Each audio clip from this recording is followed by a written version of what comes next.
प्रेमात आंधळा झालेला माणूस काहीही करू शकतो हे या झाडाकडे बघून समजतं.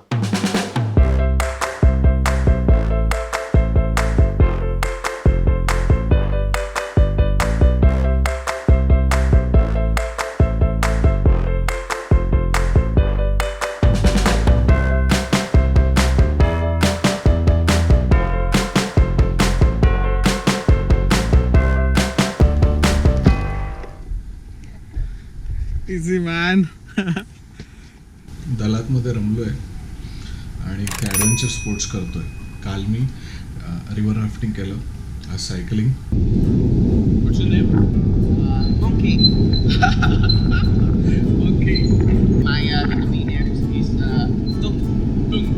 D-U-N-G. तर हा आपल्याला घेऊन जाणार आहे सायकलिंगच्या त्याच्या शॉपवर. आज जवळपास 35 किलोमीटर सायकलिंग आहे. आपली सायकल तर मिळाली आहे, आता गोप्रोच्या माउंटचा जुगाड चाललाय.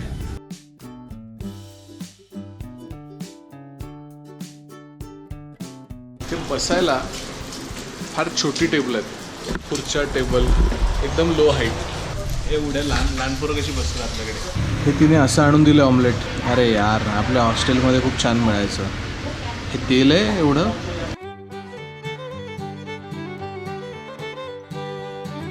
आता कच्चा रस्ता सुरू झाला. डोंगराच्या पायथ्याशी आलो. तर मंकी आपल्याला घेऊन आलाय स्ट्रॉबेरी फार्म मध्ये. इथे खूप ठिकाणी फुलांची शेती चालते. पहिल्यांदा लागलेला आहे आपला गोप्रो सायकलला. आणि आता बघूया इकडच्या व्हिएतनामच्या माउंटन रेंजेस. आता सायकलने डोंगराची खडी चढण चढायची होती.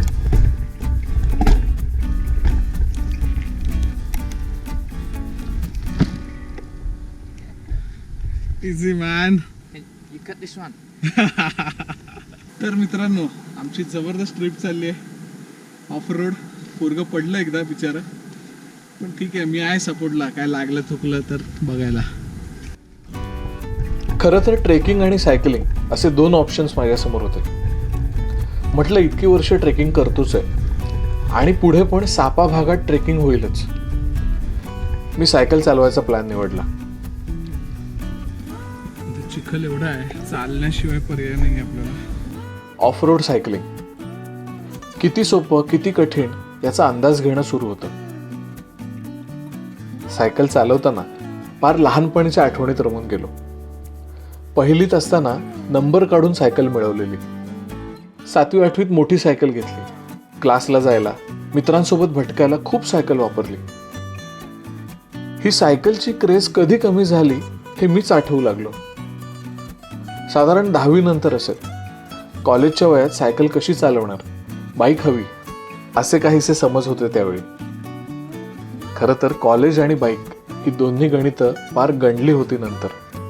असो, आयुष्यात आपल्याला आवडणाऱ्या हव्या असणाऱ्या गोष्टी किती अलगदपणे निसटून जातात ना. थंड वातावरणात काय मजा येत होती सायकल चालवायला.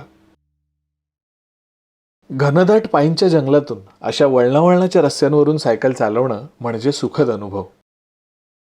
दमत थकत कसाबसा आम्ही डोंगराचा माथा गाठला. तुंगने आपल्याला आणलंय का उंच टेकडावर. मोठा डोंगर आहे तुंग सारखा. हाय तुंग. आपला ब्रेक झालेला आहे. 2 केळी खाल्ली आहेत आणि आता आपण टॉप वरती आहोत आणि आता ऑफ रोड. आता खरा थरार सुरू होणार होता. भरधाव वेगाने वाट न सोडता डोंगरावरून सायकल खाली उतरवायची. Down hill cycling. डोंगर चढल्यामुळे आता बराच उताराचा रस्ता होता. सायकलने पण कमाल स्पीड पकडलेला. उतार वाढला की पोटात गोळा पण यायचा आणि मजा पण येत होती. खास अनुभव.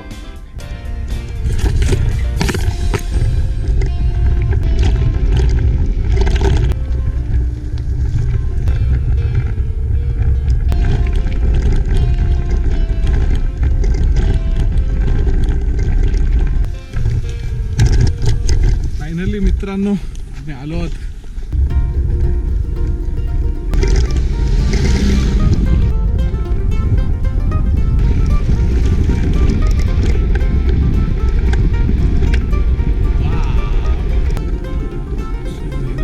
सायकलिंग करत करत आपण व्हॅली ऑफ लव्हमध्ये आलो आहोत आणि इथे एवढी सुंदर फुलं आहेत, एवढी सुंदर फुलं आहेत. मस्त मेंटेन करतात यार लोक. व्हॅली ऑफ लव्ह दालातमधलं एक रोमॅन्टिक डेस्टिनेशन.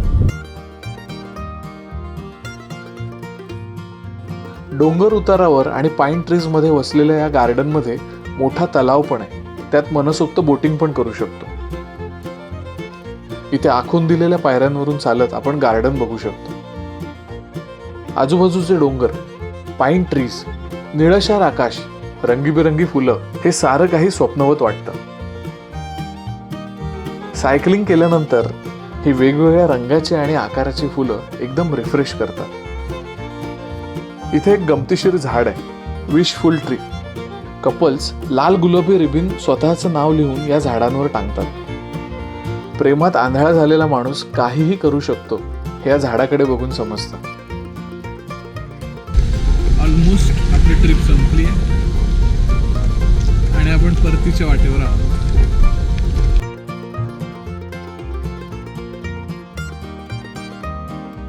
ही आयडिया चांगली आहे. असं करायचं राहून गेलं ना राव जंगलात.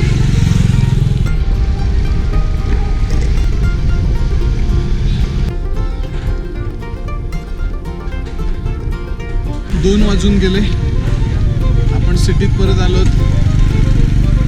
मस्त होती राईड. सुरुवातीला भीती वाटली थोडी ऑफ रोड, पण आता प्रो झालो. प्रो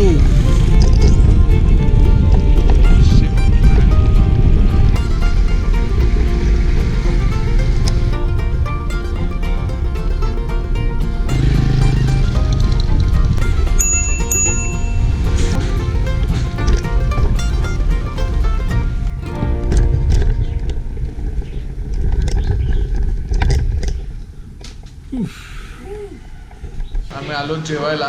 मी सकाळी तुंगला विचारलं की टेबल छोटे काय आहेत आणि बसायला चेअर छोट्या काय, तर त्याने उत्तर दिलं की इकडची लोकं थोडी छोटी असतात, लहान असतात. मला काय ते पटलं नाही उत्तर, काहीतरी अजून असेल. कदाचित त्यांना ह्या ॲक्सेसमध्ये बरोबर खाता येतं किंवा सूप प्यायचं असतं.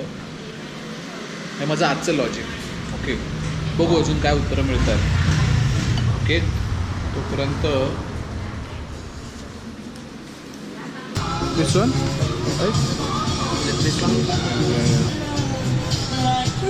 एवढ्या लेन्सेस आहेत भारी. Both are same size. The same size. हे हवं होतं, हे विसरलेलो मी आणि 600 रुपयाला पडलं आहे. काय आता इलाज नाही, घ्यावं लागलं. मी जस्ट आलेलो आहे आपल्या रूमवर सायकलिंग करून. सकाळपासून मजा आली, धमाल आली आणि असं अंग दुखतंय. मस्त झोपणार आहे मी आता. दुपारच्या झोपेचं सुख काय असतं तुम्हाला माहीत असेलच. Yes, good morning. दलातमधला आणखी एक दिवस. आज मी सिटी टूर घेतली आणि उद्या निघणार आहे. You can see the whole view of the mountain. Over mountain is Lao country, but the busway, not the car way. Busway 2 hour, car 2 day. दालात काही सोडवत नव्हतं मला. आज आणखी एक दिवस वाढवला आणि सिटी टूर बुक केली.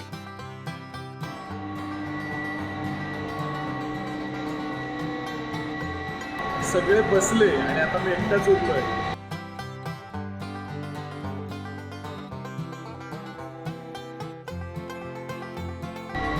पावसाचे थेंब आहेत काचेवर. थोडं आधी लक्षात आलं असतं ना, पुसलं असतं. काय उशीर हो, बापरे हलते.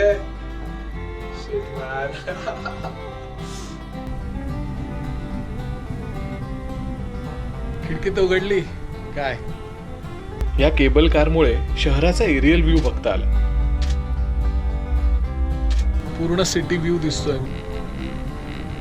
ड्रोनची कमतरता जाणवणार नाही असे काही शॉट्स मिळाले. केबल कार मध्ये बसलो आहे मी, एकटाच आहे. मस्त ऐस पैस.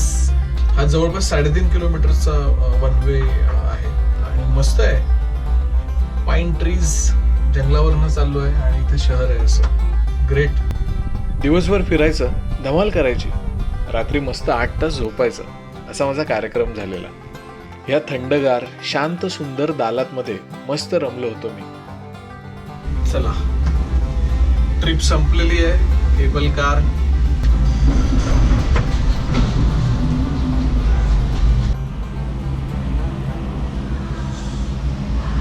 उघडलेला आहे.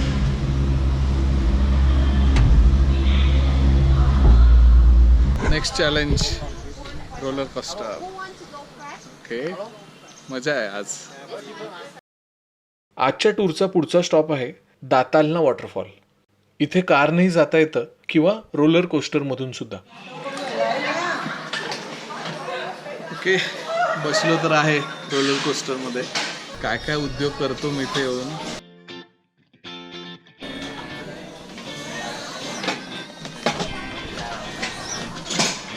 और ये हम चले. ओके, आपण ब्रेक पण मारू शकतो, जे चांगलं आहे. ओ शिट, हे तिरकं बिरकं होत आहे. ओ शिट, पडेन ना आता. शिट मॅन, तुम्ही किती स्पीडने जाता, किती कंट्रोल करता, गंमत आहे. लगेच प्रो बनतो की नाही आपण.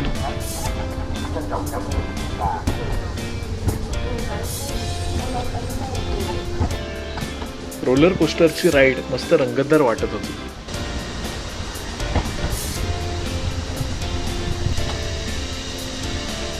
हे भारी आहे, मजा आली. सोपं पण एकदम.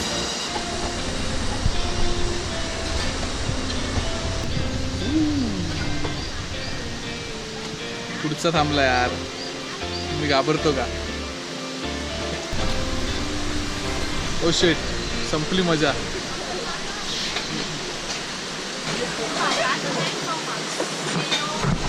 वाव, मजा आ गया यार. आणि आपण येऊन पोचलो वॉटरफॉलला. बरेच छोटे छोटे धबधबे एकत्र येऊन दातालना वॉटरफॉल बनलाय. दातालना या शब्दाचा अर्थ वॉटर अंडर द लीव्स. दाट जंगलातल्या झाडीमध्ये लपून गेलेला दातालना वॉटरफॉल. परतीचा प्रवास पुन्हा एकदा रोलर कोस्टर मध्ये. यो, त्यांनी सांगितलंय सीट बेल्ट नका लावू. म्हणजे याला ठीक आहे. आता काय, आता रिटर्न वरती जेवढं उतरलो तेवढं. माझ्यामध्ये स्ट्रेट आहे, जास्त काही असं स्विंग नसेल. आलो पण.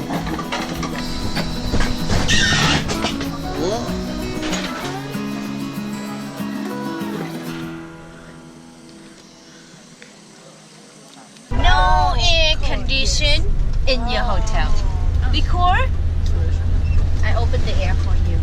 Hey, big air outside. Yes. So all year round like this. Not need here. If it's very hot, they just put the fan only. Even you stay 4-star, 5-star, also no air condition. Now in Ho Chi Minh outside street very crowded. Hanoi crowded. Bangkok so much. Malaysia a lot. Here no. What is? Hey man. 5 minutes stop. 10 minutes stop.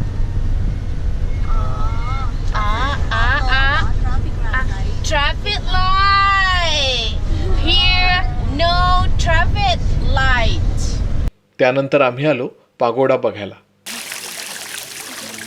पागोड्यामध्ये प्रवेश केल्यावर एक गोष्ट लक्षात येते. इथली designs खूप रंगीबेरंगी आहेत. इथल्या भिंती आणि खांबावरचे ड्रॅगन काचांच्या तुकड्यापासून सजवले आहेत.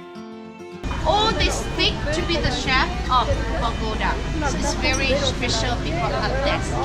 7 मजली पागोडा, 18 मीटर उंच लेडी बुद्धाची फुलात बनवलेली मूर्ती, लांबच्या लांब सोन्यात मढलेल्या देवतांच्या मूर्ती आणि लाकडात कोरलेले स्टॅच्यूज वेगळाच अनुभव देतात. इथे एक मोठी घंटा आहे. त्याला तुमच्या मनातली इच्छा लिहून जर त्याच्यावर चिकटवली, असं म्हणतात की ती पूर्ण होते. कमाल आहे ना.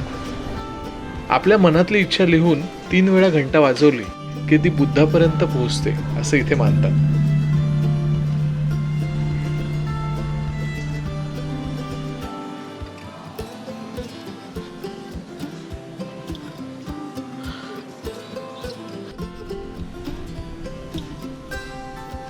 एवढ्या टॉपला येऊन समजते की लॉक आहे, व्ह्यू नाही आहे काही.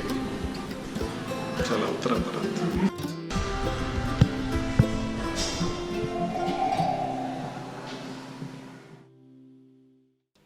दुपारच्या जेवणासाठी आम्ही एका हॉटेलमध्ये गेलो. अशा ट्रिप्सची आणखी एक खासियत म्हणजे तुम्हाला देश विदेशातले लोक भेटतात, मस्त गप्पा रंगतात. मी विचार करतो एवढा वेळ की याच्यात काय आहे. हे सूप आहे, ओके, चिकन आणि पोक पोरी भाजतायत. तिथे ही केक भाजते, मस्त बार्बेक्यू करते. ह्या पोरी चॉपस्टिक ट्राय करतायत. मी सूप प्यायला स्टार्ट केलेलं आहे. हा बिअरवरती आहे आणि लाईम ज्यूस. केक सगळ्यांना स्टिकने पकडायला दाखवते, जस्ट लाईक अ पेन. केने चॉपस्टिक पकडायची आणखी थोडी वेगळी पद्धत दाखवली आणि नुसती दाखवली नाही तर मला जमेपर्यंत करून पण घेतलं माझ्याकडून.